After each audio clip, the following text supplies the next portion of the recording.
Breaking news చూస్తున్నాం. Senior IAS officer Smita Sabharwal చేసిన post ప్రస్తుతం నెట్టింట దుమారం రేపుతుంది. ఐఏఎస్, ఐపీఎస్ లాంటి పోస్టుల ఎంపికలో అభ్యంతరం తెలుపుతూ దివ్యాంగులకు రిజర్వేషన్లు ఎందుకంటూ చేసిన ట్వీట్ ఇప్పుడు సర్వత్రా చర్చానీయాంశంగా మారింది. అఖిల భారత సర్వీస్ ఉద్యోగాలకు ఎంపిక విషయంలో గత కొంతకాలంగా దేశవ్యాప్తంగా పెద్ద ఎత్తున చర్చ జరుగుతుంది.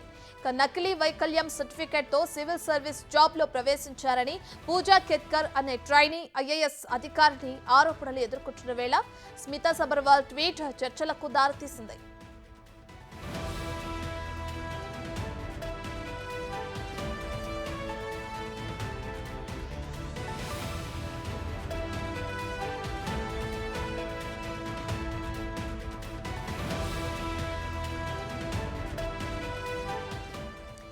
దివ్యాంగులకు గౌరవం ఇవ్వాల్సిందే అంటూనే వారికి సివిల్ సర్వీసెస్ లో కోటా ఎందుకని ప్రశ్నించారు స్మితా సబర్వాల్. ఐఏఎస్, ఐపీఎస్ వంటి సివిల్ సర్వీస్ ఉద్యోగాలకు ఎక్కువగా క్షేత్రస్థాయిలో పనిచేయాల్సి ఉంటుందని, ప్రజల కష్టాలను నేరుగా వినాల్సి ఉంటుందని, ఇందుకు శారీరక దృఢత్వం అవసరమని సబర్వాల్ తెలిపారు. వైకల్యం ఉన్న వారిని గౌరవిస్తున్నానని, కానీ వైకల్యం ఉన్న పైలట్, సర్జన్ సేవలను వినియోగించుకుంటారా అని ఆమె ప్రశ్నించారు. క్షేత్రస్థాయిలో పనిచేయాల్సిన ఉద్యోగాల్లో కోటా ఎందుకని, డెస్క్లో పనిచేసే ఉద్యోగాల్లో మాత్రమే రిజర్వేషన్లు ఉండాలని అభిప్రాయం వ్యక్తం చేశారు. యూపీఎస్సీ చైర్మన్ పదవికి మనోజ్ సోని రాజీనామా చేయడంపై స్పందిస్తూ బాధ్యత లేకుండా ఎలా రాజీనామా చేస్తారని ప్రశ్నించారు. అవకతవకలు తేల్చకుండా తప్పించుకోలేరంటూ పోస్టు చేశారు.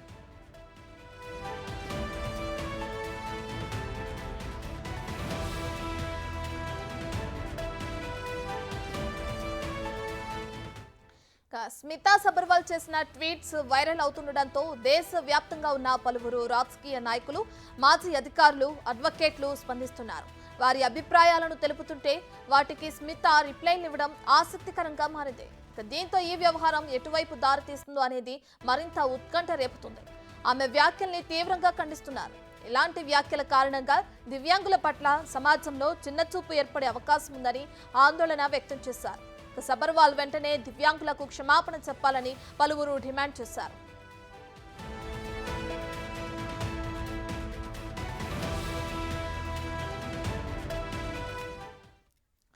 ఇక స్మితా సబర్వాల్ చేసిన వ్యాఖ్యలు ట్వీట్ చేయడం కూడా మనం చూస్తున్నాం. అయితే దీనికి సంబంధించి విద్యావేత్త బాలలత స్పందిస్తున్నారు. ఒకసారి తనతో మాట్లాడదాం. ఈ ట్వీట్ కి సంబంధించి ఏమంటారో కూడా విందాం. Right, good morning madam. Good morning అండి. స్మితా సబర్వాల్ చేసిన ట్వీట్ మనం చూస్తున్నాం. దాని గురించి మీరు ఏమంటారు మేడం?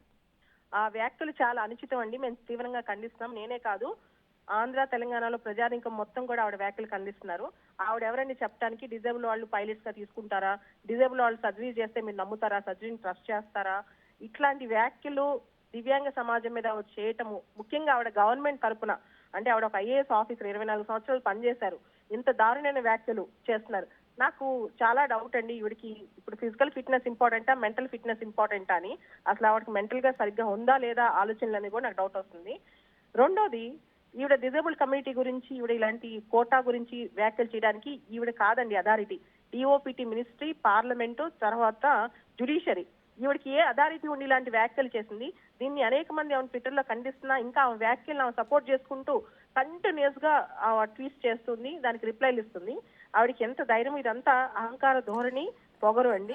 రెండో విషయం, లత గారు, అంటే ఇప్పటికే చూసుకుంటే ఆవిడ దివ్యాంగులకి నేను రెస్పెక్ట్ ఇస్తాను అని అంటున్నారు. అలాగే చూసుకుంటే వాళ్ళు ఈ సర్వీసెస్ అంటే సివిల్ సర్వీసెస్ లో ఎందుకు కొనసాగాలని కూడా అంటున్నారు. అంటే క్షేత్రస్థాయిలో ఎక్కువగా పనిచేయాల్సి ఉంటుంది, ప్రజల కోసం కష్టపడాలి, నేరుగా వెళ్లాల్సి ఉంటుంది. సో ఇటువంటి కోటాలో వీళ్ళు ఉండడం వల్ల ఏంటి ఉపయోగం అన్నట్లు కూడా ఆవిడ ట్వీట్ ఉంది. సో దాన్ని ఎలా చూడొచ్చంటారు? అంటే ఒక పక్కన వాళ్ళకి వాల్యూస్ ఇస్తూనే, రెస్పెక్ట్ ఇస్తూనే అంటున్నారు, ఇంకో పక్క ఈ విధమైన ట్వీట్ చేశారు కదా, దీన్ని ఎలా చూడొచ్చంటారు?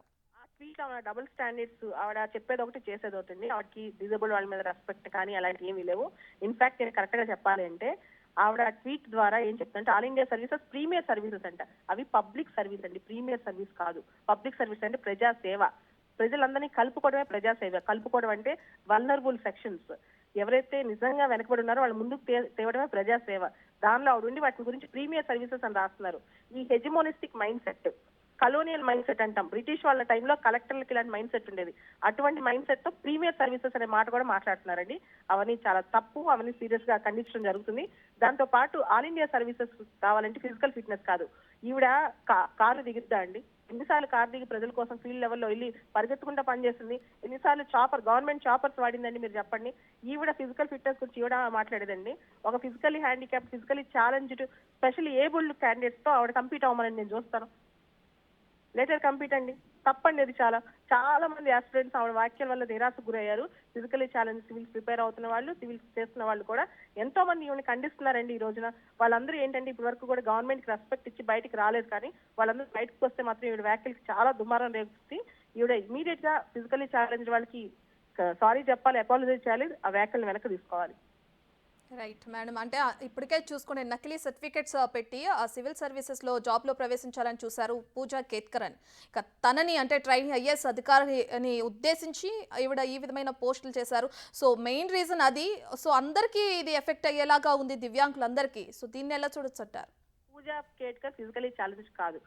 ఆ అమ్మాయి normal person. Okay, number 1. Number 2, ఆవిడ సర్టిఫికేట్ ఇచ్చిన వాళ్ళు నార్మల్ పీపుల్. నెంబర్ 3, ఆవిడ సర్టిఫికేట్ యాక్సెప్ట్ చేసిన యూపీఎస్సీ కూడా అంత ఏబుల్ బాడీడ్ పీపుల్.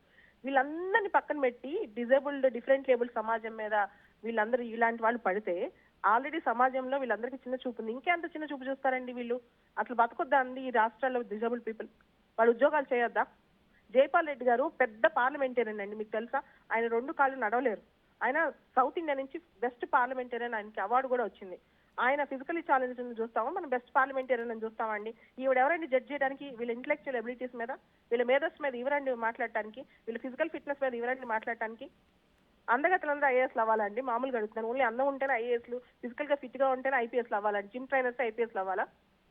సుప్రీంకోర్టు ఈ వ్యాఖ్యలను ఖండించిందండి లాస్ట్ ఇయర్. సుప్రీంకోర్టు చెప్పింది ఐపీఎస్ కూడా ఫిజికలీ ఛాలెంజ్ వాళ్ళు అప్లై చేయొచ్చని సుప్రీంకోర్టు జడ్జిమెంట్ ఇచ్చిందండి లాస్ట్ ఇయర్. రైట్. వీటికి సంబంధించి మేడం అటు అడ్వకేట్లు కానీ రాజకీయ నేతలు కానీ రీట్వీట్స్ చేస్తున్నారు. అంటే తను చేసిన దానికి ఇది కరెక్ట్ కాదని రీట్వీట్స్ చేయడం కూడా మనం చూస్తున్నాం. దానికి కూడా ఈవిడ రిప్లైలు ఇస్తున్నారు. అంటే తను పెట్టిన పోస్ట్ అహంకారం అండి, అహంకారం. ఎందుకంటే ఆవిడే ఫిజికలీ ఛాలెంజ్ అయి ఉంటే, ఎవరు పుట్టుకతో మేము డిజేబుల్ గా పుట్టాలి, ఫిజికలీ ఛాలెంజ్ గా పుట్టాలని పుట్టరండి. అది దేవుడిచ్చిన, అది సపోర్ట్ అనుకోవచ్చు, దేవుడిచ్చిన స్పెషల్ ఎబిలిటీ అనుకోవచ్చు.